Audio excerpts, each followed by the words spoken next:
see God's glory in this world? Do you see the glory of God in this world?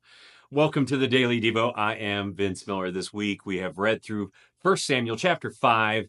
I titled this chapter, Clearing the Path to Glory, or God's Glory. So far in chapter 5, God has cleared his own path to glory.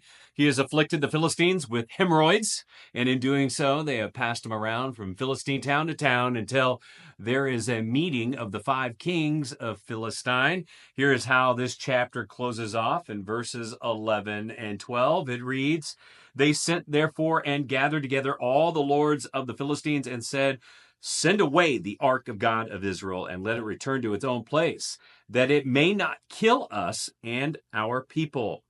For there was a deathly panic throughout the whole city. The hand of God was very heavy there.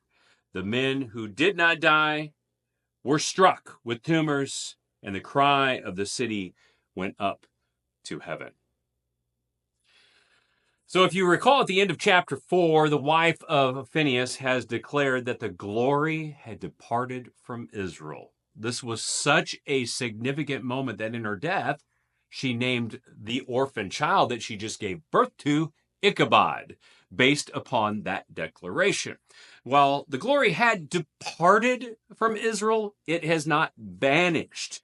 Because you see, we discovered in chapter 5 that God's glory has been moving around independently, self-sustained and self-proclaiming, finding its own way back home.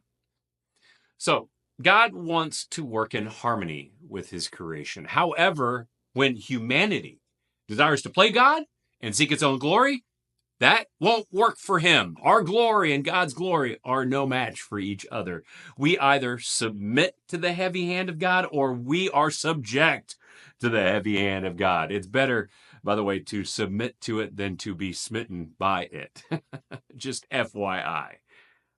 You know, this life is full of God's glory. Through his revelation, we can see it everywhere. Today, anticipate it and point it out. See it moving and making its way. Look beyond the noise of propaganda and lawfare, war, hate, and violence. See his glory for what it is. God's glory is still moving. It's still moving. And when you see it, point to it, praise it, and proclaim it, because it is far better to submit to the heavy hand of God than to suffer under it to the point of pain and pestilence and punishment by death. I love you guys. I pray this has blessed you. If it has, share it with someone else, and I'll see you right back here again tomorrow.